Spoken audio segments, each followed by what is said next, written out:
Assalamualaikum warahmatullahi wabarakatuh. Selamat datang kembali di Pakkas channel inspiratif, informatif, dan edukatif. Pada kesempatan kali ini, Pakkas akan membahas tentang sebuah mobil yang sangat populer di Indonesia. Mungkin teman-teman juga salah satu penggemar dari mobil ini, yaitu mobil Toyota Kijang.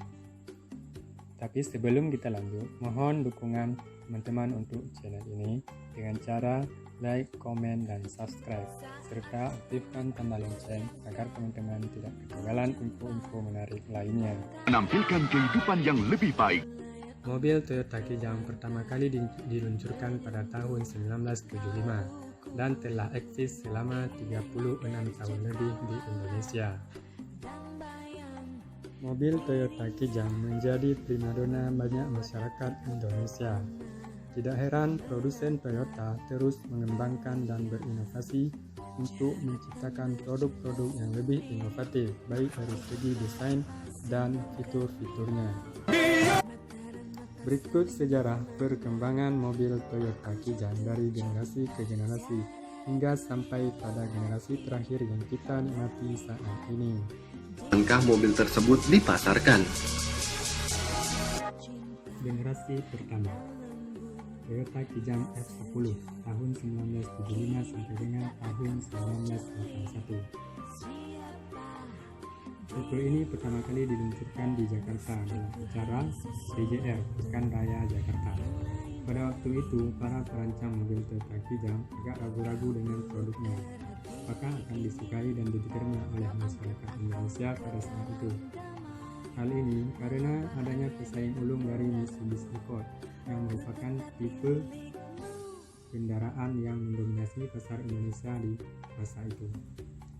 Generasi pertama ini mengusung konsep fix-up berbentuk kotak. Tipe ini sering disebut juga sebagai Kijang buaya, tapi bukan buaya darat ya.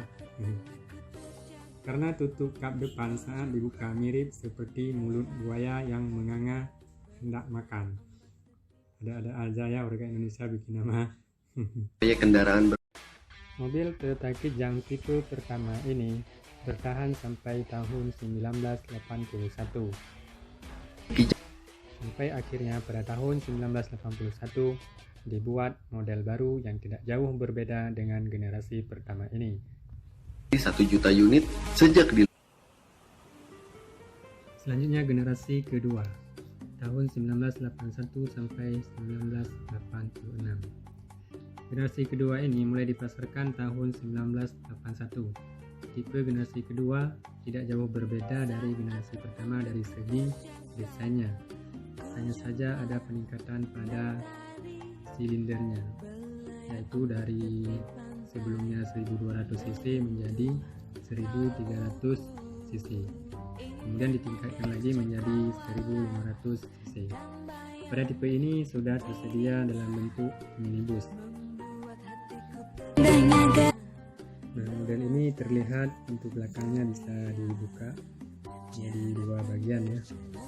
Kemudian sudah mulai ada kaca samping kiri dan kanan.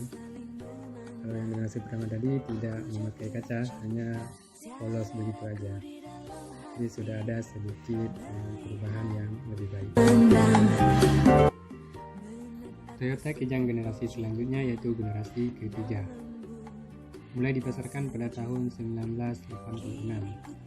Generasi ini mengalami banyak perubahan pada bentuk bodi yang agak melengkung pada bagian sudut-sudutnya.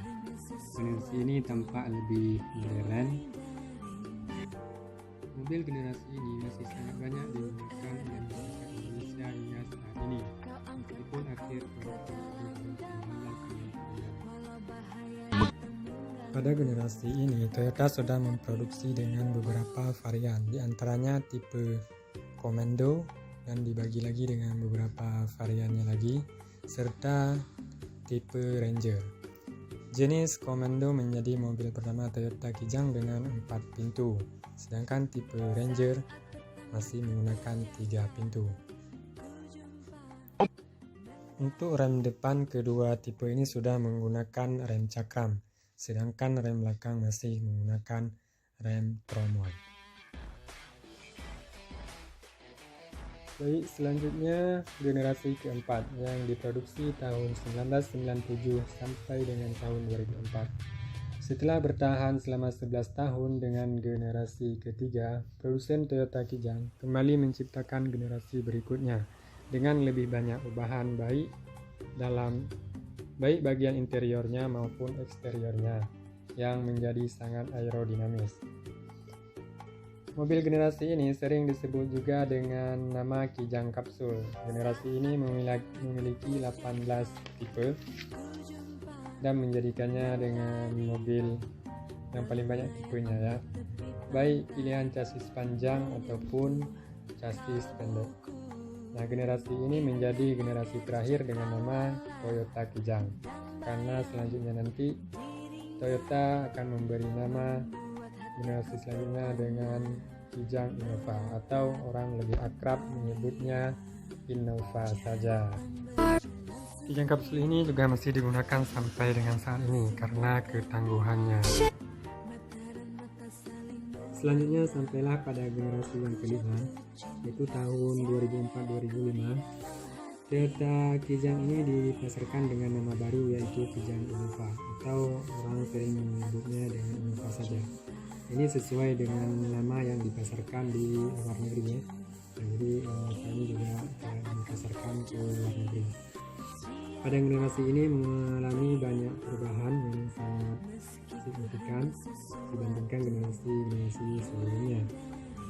Kalau sebelumnya itu Kijang mengusung konsep basic utility vehicle atau kendaraan kelas bawah, maka generasi ini lebih kepada kendaraan kelas menengah.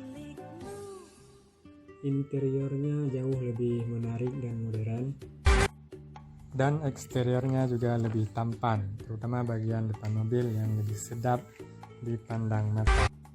Mobil ini masih digemari oleh konsumen hingga saat ini. Selain untuk keperluan pribadi, juga digunakan untuk komersial.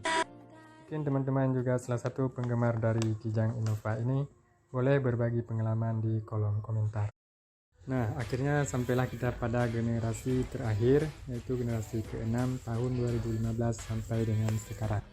Generasi ini boleh kita sebut sebagai El New-nya Innova atau El New-nya Kijang, karena jauh berbeda dengan generasi yang lainnya. Generasi ini lebih terlihat modern dan mewah. Kijang El New Innova ini diluncurkan pada 23 November tahun 2015 di Hotel Fairmont, Jakarta. Kijang El New Innova dijual dengan 3 tipe utama, yaitu tipe G, tipe V, dan tipe Q. Untuk tipe V di kelas medium, sedangkan tipe V kelas menengah, dan tipe Q untuk kelas atas. Ketiga tipe ini mempunyai 2 pilihan mesin, diantaranya 2000 cc dengan kode ITRFE Dual PVTi dengan BBM bensin, dan satu lagi mesin dengan 2400 cc dengan kode 2GD-FTV intercooler dan UNT dengan BBM diesel. Mobil Kijang Innova juga telah dilengkapi dengan 2 sistem transmisi, yaitu transmisi manual dan transmisi otomatis. Nah, bagi teman-teman yang suka mobil ini, silahkan pilih mau yang otomatis apa yang manual. Masing-masing punya kelebihan dan kekurangannya. Baik, mungkin pada kesempatan lain kita akan bahas tentang kelebihan dan kekurangan transmisi mobil yang manual dan yang otomatis. Nah, itulah teman-teman sederetan perkembangan mobil Toyota Kijang dari generasi ke generasi sampai dengan saat ini. Nah, bagi teman-teman penggemar mobil Toyota Kijang, silakan berbagi pengalamannya ataupun kesan-kesannya di kolom komentar. Terima kasih telah menonton video ini. Silakan di-share kepada yang lain agar yang lain juga tahu sebagaimana yang kita tahu. Akhirnya, saya Pak Kas mengucapkan sampai jumpa pada video berikutnya. Wassalamualaikum warahmatullahi wabarakatuh.